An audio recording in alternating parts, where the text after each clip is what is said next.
Dear students, in the last video I solved one problem regarding computation of total income and also tax thereon of a company. Now we'll go ahead with one more problem. Let me go through the problem. Given below is the profit and loss account of Ponima Limited for the year ending 31st March 2020. This problem has appeared in the Bangalore University examination, semester examination. So, profit and loss account of Ponima Limited is given. Followed by that, additional information is given. Let me explain the adjustments given here, and along with that, the items relating to that which are found in the profit and loss account. It's given here, establishment charges include amount paid towards National Laboratory 275,000 rupees. The establishment charges is given here. The very first item 4,80,000. This includes amount paid towards National Laboratory 75,000. So this item should be added back while computing business income, and then there is a separate weighted deduction as far as this item is concerned to the extent of 150%. So 75,000 should be added back, and 150% of 75,000, a weighted deduction, is deducted while computing business income. But next year this will come down to 100%. So this year 150% is there. For the next assessment year 2021-22, the deduction is 100% only. Okay, so this is one treatment. First you add back and then deduct 150% of 75,000. Legal expenses include 16,000 in connection with issue of debentures. Similar item you have come across in the previous problem. Legal charges 40,000. This includes 16,000 in connection with issue of debentures. So this is very much allowed. So no question of taking it as inadmissible expense. So don't add it back. Fire insurance premium include 8,000 insurance premium paid in respect of commercial complex. So you have got say fire insurance premium 20,000. Of this, 8,000 is connected to the commercial complex. Commercial complex means income therefrom is taken under the head income from house property. Let out house property. Therefore, from 80,000 you have to deduct 8,000. In other words, you have to add back. Then it must be deducted from this while computing. Not deducted. It should be taken while computing income from house property. I'll tell you how it has to be taken later on while computing income from house property. So this is to be taken while computing total income. While calculating the business income, 8,000 should be added back because that is considered to be inadmissible expense. Then general expense include 16,000 paid to an approved charitable institution as donation. It is similar to the previous problem. So this is not allowed, inadmissible. So 1,60,000 should be added back. Then a deduction is allowed under section 80G. That is, while computing total income, first you have to calculate gross total income. Then deductions under section 80. There you have to take 80G. How it should be computed, I will explain later on. Then interest includes 20,000 interest on loan borrowed to pay GST liability. So you have got an item here, interest paid. See here, interest paid 1,40,000. This includes 20,000 interest on loan borrowed to pay GST liability. This is allowed. So no question of adding it back. So this is very much allowed while computing business income. Depreciation allowable is 1,60,000. So here you got provision for depreciation. Depreciation is not debited here. Provision for depreciation is debited. Any reserve or any provision is not allowed while computing business income. Therefore, 1,80,000 should be added back, and you have to deduct 1,60,000 as per section 32 while computing business income. This is similar to the item which I explained in the previous problem. So these are about this is about the adjustments. Now we will take up the items one by one. Establishment charges, already you came to know one adjustment is there. Entertainment expenses, it is allowed. Municipal tax on commercial complex, this is relating to this particular head, therefore it is not allowed, so it should be added back. Fire insurance premium, of that 8,000 should be added back because that is relating to commercial complex. Legal charges, okay, that I have explained, and also adjustment I have explained. General expenses also I have explained. Interest paid also I have explained. Provision for bad debts should be added back. Bad debts are allowed. Provision for bad debts should be added back. Provision for depreciation should be added. Advertising should be added. Loss of goods due to fire, this is considered to be business expense. Provision for taxation is added back. Income tax paid, wealth tax paid, provision for taxation, these are not allowed, that should be added. GST paid is very much allowed. Transport to reserve fund is disallowed, so it should be added back. Proposed dividends are also added back. So these are the items to be added back. We call them inadmissible expenses. Then on the credit side, what are the items to be excluded or deducted while computing business income? Let us see. Commission is a part of business income. Dividend from cooperative societies, this is part of income from other sources. Therefore, it should be deducted. That's not relating to business income. By taking this, you will get net profit of 2,64,000. If you don't take, that will be less. That means you have to deduct. Long-term capital gain, that is relating to capital gains, deduct it. Refund of customs duty allowed. Refund of GST allowed. It's part of computation of business income. Rent from commercial complex, that is relating to income from house property, should be deducted. Okay, I explained the adjustments. I explained the items of profit and loss account of both debit side and credit side. Now look at the computation of business income. So we are computing separately business income. Actually, business income is also part of total income.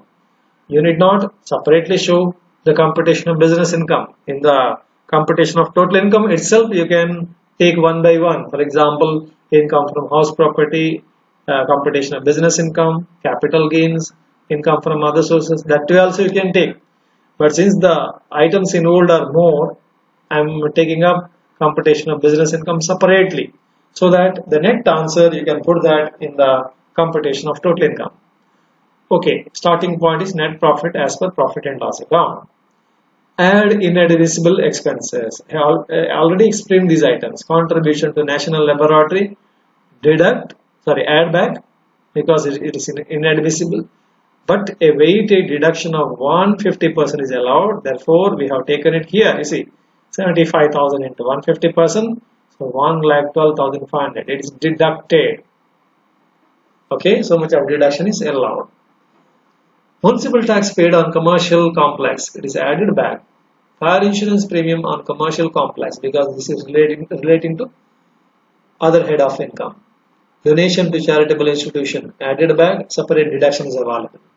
Provision for bad debts, provision for depreciation, provision for taxation, reserve fund, proposed dividend, all these things. Proposed dividend, it is dividend, N is missing here. So these are the items to be added back. We call them inadmissible expenses. Okay, total of that is 11,87,000. If you add these two values, you will get 14,51,000. Now deduct the items to be treated separately. See, dividend from cooperative societies. It's not relating to business income head. It's relating to income from other sources. Long-term capital gain, rent from commercial complex. These are all relating to heads other than business income. Depreciation allowed. Okay, this is allowed as a deduction under section 32, 1,60,000. Contribution to national laboratory, weighted deduction of 150%. Next year onwards, it will be 100%. So 1,12,500. So total deductions are 6,10,500. As a result, The net value is 8,40,500. Alright. Now I have given some notes here. All provisions and reserves are disallowed. Already you came to know. Payment of GST is allowed, but any reserve or provision for GST is disallowed. Dividend from property societies is taxable under the head income from other sources. Refund of customs duty and refund of GST are not to be deducted while computing business income. That means they are part of business income. Expenses rupees 16,000 in connection with the issue of second series of debenture is allowed as business expense. Therefore, not added back to net profit while computing business income. Then donation to approved charitable institution as donation are disallowed while computing business income, but deduction under section 80G is allowed from gross total income. All these things I have already explained. Interest on loan borrowed to pay GST liabilities allowed. No question of adding back while computing business income. Amount paid towards national laboratory is entitled for a weighted deduction of 150% of donation. Already you came to know the treatment. Now let us look at the computation of gross total income. Total income. First, income from house property. So here only rent from commercial complex is given. So there are procedures like municipal tax or fair rental value, municipal value or fair rental value, whichever is high. That should be compared with standard rent. Yes, standard rent. And whichever is less is taken as expected rent. That should be compared with the actual rent received. In this problem, only rent received is given, and all the information is missing.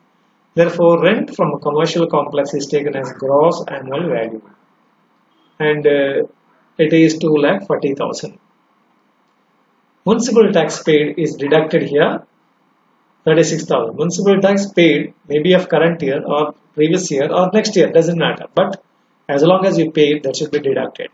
So you will get annual value 2,04,000. Then there are deductions under section 24. One is standard deduction at the rate of 30% of annual value, and the other one is interest on loan. So here only one item is there. Loan taken for construction of house or purchase of house. So 2,40,000 into 30% standard deduction. So that comes to 61,200. So income from house property is 1,42,800. So there was an item, fire insurance premium, as far as the commercial complex is concerned. So there is no separate deduction for that. For your information, standard deduction at the rate of 30% is allowed to take care of all the expenses connected to house property. Therefore, fire insurance premium connected to house property is not shown as deduction. That is part of standard deduction. Standard deduction is allowed to take care of that. Next, business income already we have computed in the previous step. So 8,40,500. Long-term capital gains, so 80,000. It's given, computed, it's given. Income from other sources, under that dividend from cooperative societies, 18,000. So gross total income is 10,81,300. Okay, now deduction under 80G. There are no other deductions under section 80 except 80G. So donation to approved charitable institution. How to compute this? So if it is 100%, no limit donation, there is no problem whatsoever. But if it is with limit donation, so this item comes under with limit donations. So if that is the case, you have to calculate the qualified amount. How to calculate the qualified amount? First, you have to go for adjusted total income. Adjusted total income is equal to gross total income. Let me repeat: gross total income less short-term capital gains taxable at 15%, less long-term capital gain, less all the deductions under section 80 except 80G. In this problem, you have got only one item of deduction, long-term capital gain. You do not have short-term capital gains taxable at 15%. Only if it is taxable at 15%, it should be deducted, otherwise not. Simply short-term capital gain you cannot deduct. Then no other deductions except 80G. Okay, so adjusted total income is 10 lakh 1,300. Then let us see the qualified amount of deduction. There are two clauses here. One is 10% of ATI. Another one is actual donation to charitable institution. We call that actual with limit donation. Out of these two, whichever is less, that is taken as qualified amount of deduction under 80G. So 10% of 10 lakh 1,300 comes to 1 lakh 130. And actual with limit donation to charitable institution is 1 lakh 60,000. Out of these two, the lowest one is 1 lakh 130. So this is taken as qualified amount. And so here is the note: donation to charitable purpose falls under with limit donations. I told you there are two types of donations. One is no limit donations. Other one is with limit donations. No limit donation means any amount can be donated and the entire amount is qualified. Whereas with limit donation means there is limit. So that is subject to 10% of ATI. So out of the two, the least one is qualified amount. Again, these donations could be of 100% reduction or 50% reduction. And this donation will come under 50% reduction. Therefore, we will just see here, yes, while computing the 80G, you have taken qualified amount 1 lakh 130. This you have calculated here. Of that 50%, so 50,065. Of course, computation of deduction under 80G you have learned in detail in the first part, which you already learned. So this is just recollecting what you have learned already. Alright, so you will get total income that is rounded off to the nearest 10. So 10 lakh 31,240 is the total income. To calculate the tax on that, so income tax on this value, tax on long-term capital gains. So out of the total income, there are incomes which attract separate rates. For example, short-term capital gain taxable at 15%, long-term capital gain taxable at 20%. Then lottery income, casual incomes, that attracts 30% reduction, tax. So here only one item is there, long-term capital gain. On that 20%, that comes to 16,000. And on the balance of total income, TI means total income. The balance of total income, I mean 10 lakh 31,240 minus 80,000. What you get is 9 lakh 51,240. Okay. On this, you have to calculate 30%, and that comes to 2,85,372. Okay, now you got the taxes 3,01,372. On the total of this two, that is 3,01,372, you have to calculate health and education cess. By the way, in this problem, there is no surcharge. Actually, after calculating the tax, you have to calculate surcharge. Surcharge is, say, 7% if the total income exceeds 1 crore, and 12% if it crosses 10 crore. Here the income does not exceed 1 crore, so no surcharge here. So no surcharge is not there. Then on the taxes, you have to calculate health and education cess at the rate of 4%. Therefore, 4% of this value, that comes to 12,055. So if you add up all these things, you will get 3,13,427. So 3,01,372 plus 12,055. So the total tax on the total income is 3,13,427, rounded up to nearest 10, so 430. So with this, I have solved the problem. So thank you very much.